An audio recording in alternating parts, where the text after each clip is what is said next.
नमस्कार, आप देख रहे हैं खबरें अब तक और मैं हूं आपके साथ पवन शर्मा। आज की हमारी खास पेशकश में हम आपको राजनीति, सोशल मीडिया और अंतर्राष्ट्रीय घटनाएं तीनों का तड़का देखने को मिलेगा। जी हां, आज हम खुलासा करेंगे उत्तर प्रदेश में जंगल राज की राजनीति कैसे दोहराई जा सकती है। दिखाएंगे कि सरकारी नाम बदलने के पीछे क्या संदेश छिपा है। बताएंगे क्यों सोशल मीडिया पर एआई वीडियो ने सियासत में हलचल मचा दी है और आपको दिखाएंगे पाकिस्तान की राहत सामग्री पर आए विवाद की असली तस्वीर। भरोसा रखिए, हम आपको हर राज खोलकर दिखाएंगे, हर विवाद की तह तक जाएंगे और हर सच्चाई आपके सामने लाएंगे। लेकिन इससे पहले आइए नजर डाल लेते हैं इस वक्त की हेडलाइंस पर।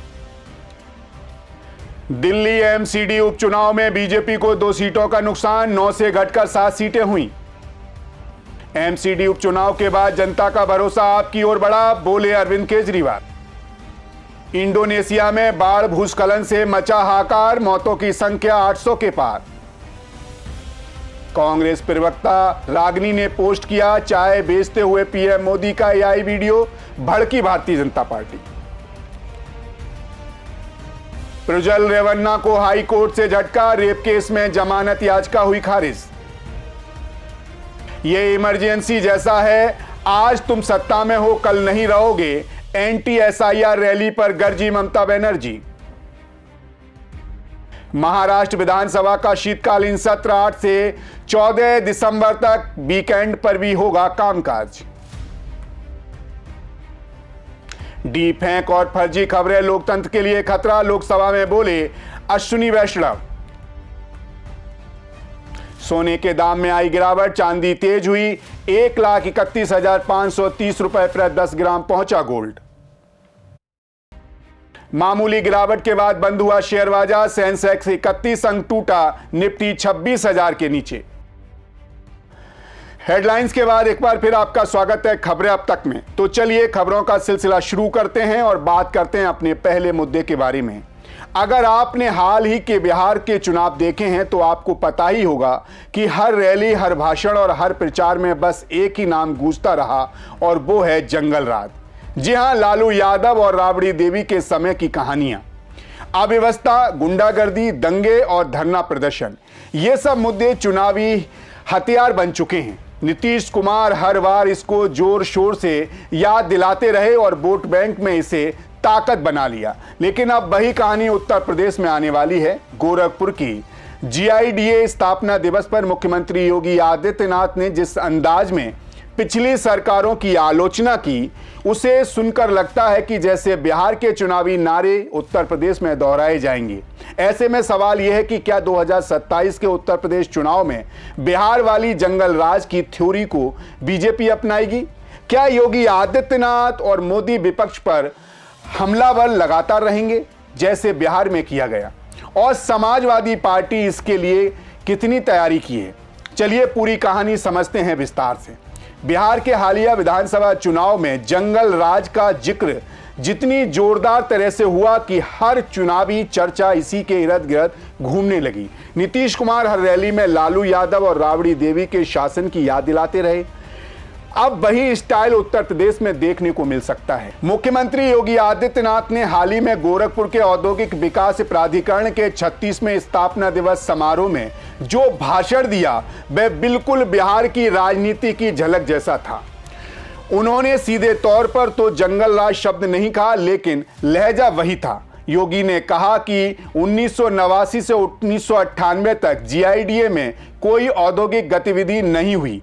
धरना प्रदर्शन, गोलीकांड, अव्यवस्था और सरकार का कोई विजन नहीं था। इसीलिए नतीजा यह रहा कि गोरखपुर का खाद कारखाना बंद और औद्योगिक गतिविधियां शून्य हो गई थीं। ठीक वैसे ही जैसे बिहार में नीतीश कुमार लालू यादव के समय के हालात बताते थे। सुनिए उन्होंने क्या कुछ कहा। ठीक 36 वर्ष पूर्व आज ही के दिन गोरखपुर औद्योगिक विकास प्राधिकरण की स्थापना हुई थी। लेकिन स्थापना के साथ ही इस पे कुछ बीमारियों ने भी हमला प्रारंभ कर दिया था। 1989 से लेकर के 1998 तक औद्योगिक गतिविधियां गीडा में लगभग शून्य रही। धरना प्रदर्शन चलते थे, गोलीकांड होते थे, अव्यवस्था चलती थी, न सरकार का विजन था और न ही यहां पर कोई कार्य करने की इच्छा शक्ति। परिणाम, गीडा तो चल नहीं पाया था, लेकिन गोरखपुर का खाद कारखाना बंद हो गया था। गोरखपुर में इंसेफ्लाइटिस की बीमारी कहर बनकर के पूर्वी उत्तर प्रदेश के बच्चों को निगलती हुई दिखाई दे रही थी। लेकिन देश के अंदर जब प्रधानमंत्री मोदी जी का यशस्वी नेतृत्व प्राप्त हुआ, आज हम नए बदलते हुए भारत को देख रहे हैं। तो बदलते हुए भारत में उत्तर प्रदेश अपने आप को पीछे नहीं कर सकता है और उत्तर प्रदेश ने भी तेजी के साथ, भारत के बदलाव के साथ अपने आप को तैयार किया। आज परिणाम है कि उत्तर प्रदेश के अंदर डबल इंजन की सरकार आने के बाद आज उत्तर प्रदेश में 45 लाख करोड़ रुपए के निवेश के प्रस्ताव प्राप्त होते हैं। 15 लाख करोड़ रुपए के निवेश के प्रस्ताव जमीनी धरातल पर उतारे जाते हैं। 5 लाख करोड़ रुपए के निवेश के प्रस्ताव इसी दिसंबर महीने में हम जमीनी धरातल पर उतारेंगे और लाखों नौजवानों को नौकरी और रोजगार अपने ही जनपद में, अपने ही प्रदेश में आज सुलभ कराने का एक बड़ा कार्य प्रारंभ हुआ है। बहनों और भाइयों, इसके लिए सरकार के द्वारा प्रयास प्रारंभ हुए। एक, सुरक्षा का बेहतर वातावरण, गुंडागिर्दी नहीं, गुंडा टैक्स नहीं, माफिया राज नहीं, मनमानापन नहीं, बल्कि अपराध और अपराधियों के प्रति जीरो टॉलरेंस, भ्रष्टाचार और भ्रष्टाचारियों के प्रति जीरो टॉलरेंस। योगी ने साफ कहा कि जाति के नाम पर लड़ाई, भाषा के नाम पर बंटवारा, तुष्टीकरण की नीति, गुंडागिर्दी और उपद्रव का माहौल, यह सब पिछली सरकारों का काम था। लेकिन डबल इंजन की सरकार आने के बाद सब कुछ बदल गया। माफिया गायब हो गए, दंगे बंद हो गए, गुंडागिर्दी खत्म हुई। यूपी अब उत्तम प्रदेश बन चुका है। बस यही पैटर्न जो बिहार में जंगल राज की थीम से वोट बैंक बनाने में काम आया। 2020 बिहार चुनाव में मोदी ने तेजस्वी यादव को जंगल राज का युवराज कहा और उसका प्रचार बड़ा असर डाला गया। भोजपुरी गानों से लेकर रैलियों तक यही मुद्दा चर्चित रहा। वहीं अब उत्तर प्रदेश में भी वही राह दिखाई दे रही है। योगी, मोदी और बीजेपी नेता पिछले हालात की याद दिलाकर विपक्ष पर हमला करने के मूड में हैं और समाजवादी पार्टी भी सतर्क है। अखिलेश यादव ने साफ कह दिया है कि कोई भी बिहार वाला गाना उत्तर प्रदेश में नहीं चलेगा।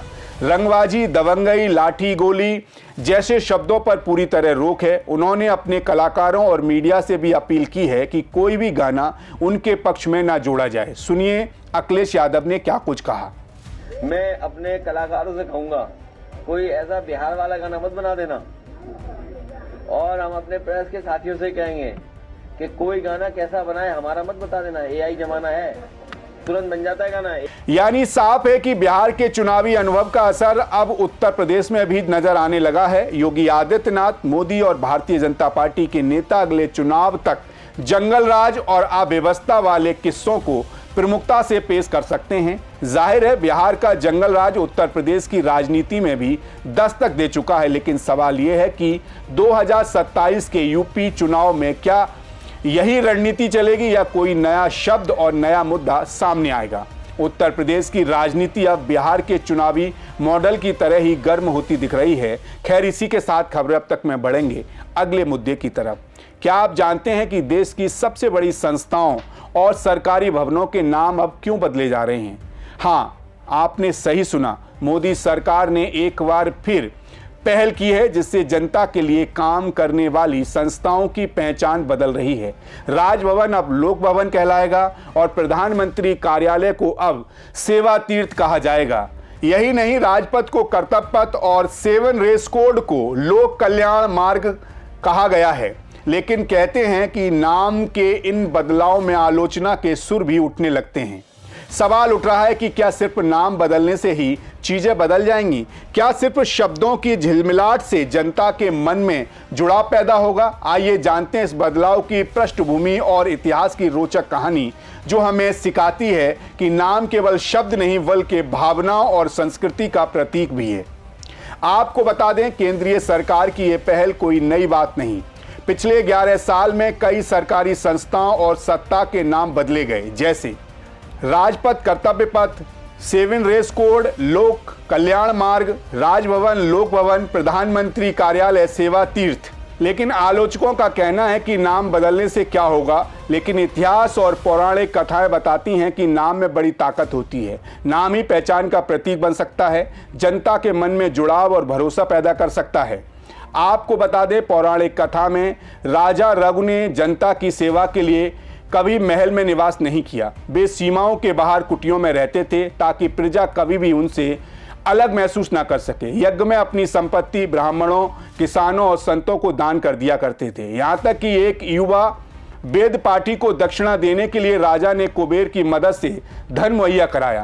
कहने का मतलब यह है कि राज्य व्यवस्था ऐसी होनी चाहिए कि जनता उसे अपनी सेवा और सहयोग का माध्यम समझे, अलगाव या भय का नहीं। यही वजह है कि इतिहास में राजा जनक, विक्रमादित्य और हर्ष जैसे शासक प्रजा के बीच रहते थे, सीधे संवाद करते थे और प्रशासन को जनता के करीब रखते थे। इतना ही नहीं, रामायण में श्री राम के बन जाने पर ऋषि जावाली ने जनमत और प्रजा की भावनाओं को महत्व देते हुए सवाल उठाया कि क्या केवल पिता का वचन ही सत्ता की कसौटी है?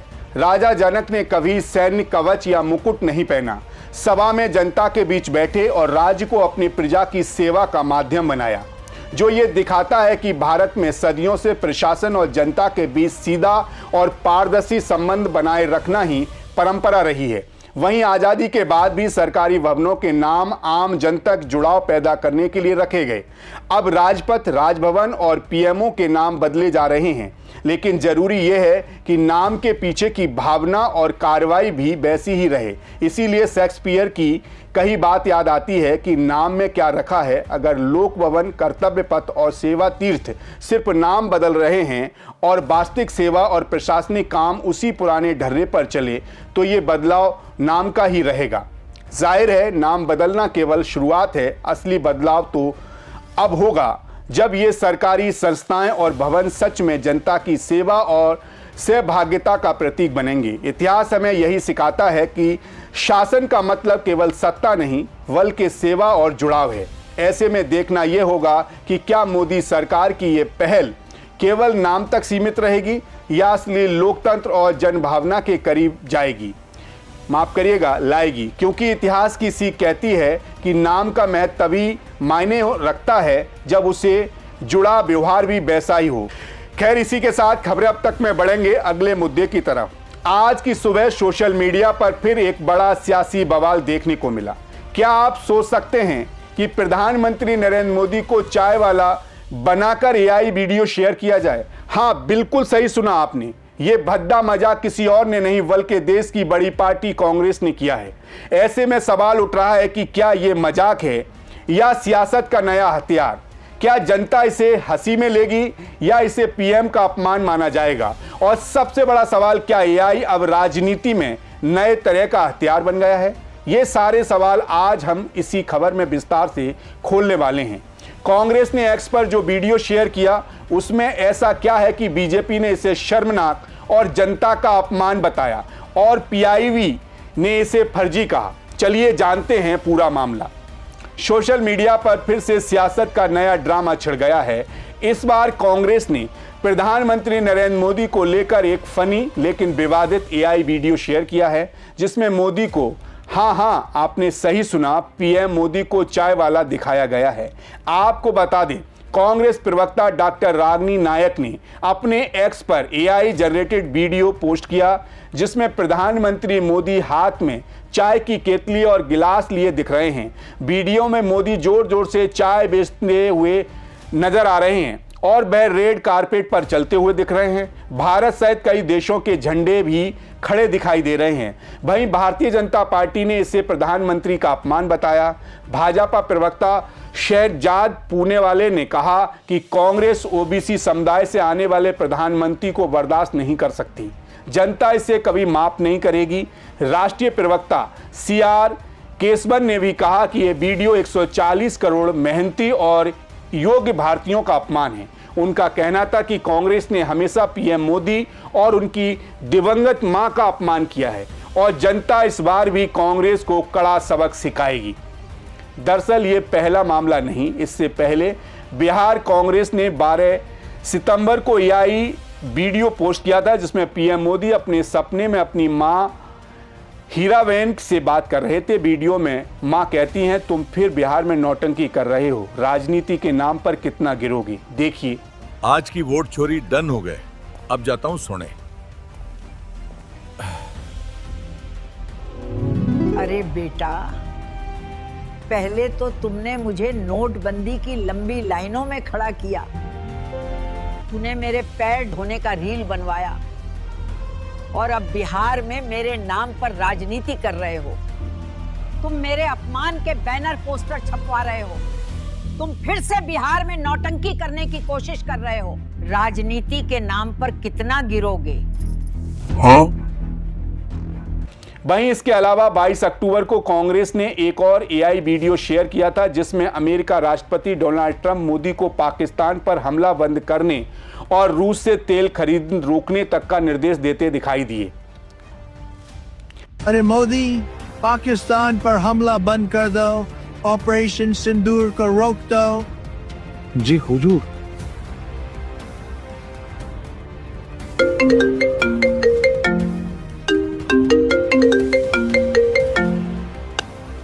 अरे मोदी, रशिया से तेल क्यों खरीद रहे हो? अब से तेल खरीदना बंद करो। लेकिन हुजूर। लेकिन कुछ नहीं, मैंने बोल दिया तो बोल दिया। जी हुजूर, जैसा आप कहें। एक डरपोक प्रधानमंत्री कभी भी देश का भला नहीं कर सकता, बताते 56 इंची की छाती, फिर भी शर्म नहीं आती। वहीं 29 नवंबर को बिहार कांग्रेस ने एक और AI पोस्ट किया जिसमें मोदी मुख्य चुनाव आयुक्त ज्ञानेश कुमार को माला पहनाते हुए दिखी। देखिए वीडियो। ज्ञानेश कुमार ने जिताया बिहार, ज्ञानेश कुमार ने जिताया बिहार, ज्ञानेश कुमार ने जिताया बिहार। ज्ञानेश भाई, तुमने तो कमाल ही कर दिया। हम तुम्हें अपनी पार्टी का स्टार प्रचारक घोषित करते हैं। अरे मोदी जी क्यों शर्मिंदा कर रहे हैं? मैं तो अपनी वफादारी निभा रहा हूँ। हाँ, वफादार तो तुम हो और चालाक भी। कितनी चालाकी से तुमने बिहार में महागठबंधन के वोट कटवाए, NDA के वोट बढ़ाए, महिलाओं के खातों में पैसा भेजा गया, तुमने आंखें ही बंद कर ली। कमाल ही कर दिया तुमने। क्या बात करते हैं, ये तो मेरा फर्ज है। आपके लिए जान दे देंगे जान। आप बस मेरे सिर पर हाथ बनाए रखें, मैं आगे और घपले करूंगा। आपको बता दें, भारत सरकार की नोडल एजेंसी PIB ने भी वीडियो को फर्जी बताया और चेताया कि AI वीडियो के जरिए प्रधानमंत्री के खिलाफ झूठा और नकारात्मक नैरेटिव फैलाने की कोशिश की जा रही है। भारतीय जनता पार्टी ने जवाब में AI का इस्तेमाल करके कांग्रेस के नेताओं को भी निशाने पर लिया। बिहार में BJP की पोस्ट में लालू यादव, तेजस्वी यादव, अखिलेश यादव और राहुल गांधी को अलग अलग मजेदार सामानों के साथ दिखाया गया। देखिए वीडियो। दे देंगे, तुम का नाच के गिर जाओगे। जैसे जैसे तरबूजा ऐसी मशीन लगाऊंगा, इस साइड से आलू घुसेगा, उस साइड से सोना निकलेगा। मैं टोटी लेकर के आया हूं, मैं पूरी की पूरी टोटी देने के लिए तैयार हूं। जाहिर है सोशल मीडिया पर AI वीडियो ने फिर एक बार सियासत में भूचाल मचा दिया है। कांग्रेस ने PM मोदी को चायवाला बनाकर मजाकिया अंदाज में पोस्ट किया, BJP ने इसे अपमान बताया और जनता का रिएक्शन अभी भी देखना बाकी है। लेकिन इन सब के बीच एक बात तो तय है कि AI के इस नए हथियार ने राजनीति में नया रंग भी भर दिया है। खैर, जाते जाते आपको आज के अहम मुद्दे से रूबरू कराते हैं। सोशल मीडिया पर फिर एक बड़ा विदेशी बवाल देखने को मिल रहा है। श्रीलंका में आए तूफान से भारी तबाही हुई, हजारों लोग प्रभावित हुए, हजारों घर तबाह हुए और देश में राहत की बेहद जरूरत थी। भारत समेत कई देश मदद के लिए आगे आए, लेकिन पड़ोसी देश पाकिस्तान ने जो राहत भेजी वो सवालों के घेरे में आ गई। पाकिस्तान ने फूड पैकेट्स भेजे, लेकिन उनकी एक्सपायरी डेट अक्टूबर 2024 दिखाई गई थी, यानी कि मदद के नाम पर पहले से ही परेशान श्रीलंका वासियों के लिए नई मुसीबत खड़ी कर दी। पाकिस्तान ने सोशल मीडिया पर फोटो शेयर की, दोस्ताना संदेश भी लिखा, लेकिन लोग जब तस्वीरों में फूड आइटम की एक्सपायरी डेट देखे तो जमकर ट्रोलिंग हुई। जाहिर है पाकिस्तान को पोस्ट डिलीट करनी पड़ी। और यही नहीं, पाकिस्तान का ये तरीका नया नहीं। साल 2023 में तुर्की में भूकंप के बाद भी उन्होंने वही राहत सामग्री भेजी जो पहले तुर्कियों ने उन्हें दी थी। ऐसे में लोग अब सवाल पूछ रहे हैं कि क्या पाकिस्तान की ये मदद प्रस्ताव में मदद थी या सिर्फ शोबाजी थी? क्या ऐसे देश की मदद से लोगों को राहत मिल सकती है या इससे केवल नकारात्मक असर पड़ता है? दरअसल पाकिस्तान ने श्रीलंका को पानी, दूध पाउडर और आटे सहित पैकेट भेजे थे, लेकिन पोस्ट सोशल मीडिया पर वायरल हुआ और पाकिस्तान की जमकर आलोचना हुई। आपको बता दें, श्रीलंका में 390 मौतें हुई, 370 लोग लापता हुए और 11 लाख से ज़्यादा लोग प्रभावित हुए। लगभग 2 लाख लोग शेल्टर होम में रह रहे हैं। इसीलिए भारत ने इस दौरान पाकिस्तान की फ्लाइट को अपने एयर स्पेस से गुजरने की अनुमति दी, केवल 4 घंटे के लिए। वहीं पाकिस्तान की हरकत एक बार फिर साबित करती है कि सच्ची मदद और दिखावे की मदद में बड़ा फर्क होता है। तो आज हमने देखा कि राजनीति, सोशल मीडिया और अंतर्राष्ट्रीय मदद तीनों की जगह पर सच और दिखावे में कितना फर्क होता है। यही है आज की हमारी पूरी कहानी, खुलासा, तह तक जाने वाला विश्लेषण और सच्चाई का सामना। फिलहाल आज के लिए बस इतना ही। देखते रहिए सी न्यूज़ भारत, हर खबर आपके साथ, आपके हाथ। नमस्कार।